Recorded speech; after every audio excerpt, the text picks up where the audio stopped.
Classes के latest update पाने के लिए चैनल को सब्सक्राइब करें और बेल आइकन पर क्लिक करें। पॉइंट टू पॉइंट प्रोग्राम में आज हम जानेंगे 5 आइज के बारे में।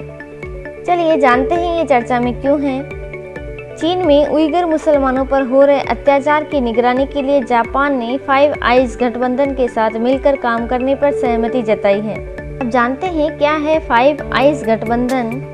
5 आइज 5 देशों की प्रभावशाली खुफिया नेटवर्क है। इसमें ऑस्ट्रेलिया, ब्रिटेन, कनाडा, न्यूजीलैंड और अमेरिका शामिल हैं। 5 आइज गठबंधन की उत्पत्ति की पृष्ठभूमि अटलांटिक चार्टर में देखी जा सकती है, जिसे विश्व युद्ध के बाद मित्र देशों के साझे लक्ष्यों को पूरा करने के लिए अगस्त 1941 में जारी किया गया था। हालांकि इस गठबंधन की औपचारिक शुरुआत 1946 में दूसरे विश्व युद्ध के पश्चात हुई थी। इस गठबंधन का प्रमुख उद्देश्य चीन, उत्तरी कोरिया और रूस पर नजर रखना और उनसे जुड़ी खुफिया जानकारियों को आपस में साझा करना है। जापान ने इस संगठन में शामिल किए जाने की इच्छा व्यक्त की है। इससे पहले दिसंबर 2019 में हिंद प्रशांत क्षेत्र में चीन की बढ़ती आक्रामकता को देखते हुए अमेरिकी कांग्रेस समिति ने इस गठबंधन में भारत, जापान और दक्षिण कोरिया को शामिल करने की सिफारिश की थी।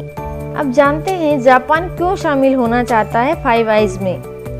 जापान के रक्षा मंत्री ने कहा है कि जापान 5 आइज खुफिया साझाकरण गठबंधन के साथ सहयोग का विस्तार करने के लिए उत्सुक है, जिसमें ब्रिटेन और यूएस भी शामिल हैं।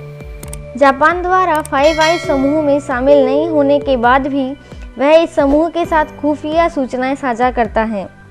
इसलिए जापान का कहना है कि उसे इस समूह में औपचारिक रूप से शामिल किया जाना चाहिए और उसे 5 आइज में जगह 6 आइज किया जाना चाहिए। वर्तमान समय में जापान को इस समूह से खुफिया सूचनाएं प्राप्त करने के लिए आग्रह करना पड़ता है, जिससे उसे सूचनाएं प्राप्त करने में देरी भी होती है। जापान द्वारा इस समूह में शामिल होने का सबसे बड़ा कारक पूर्वी चीन सागर और दक्षिणी चीन सागर में चीन की बढ़ती आक्रामकता है।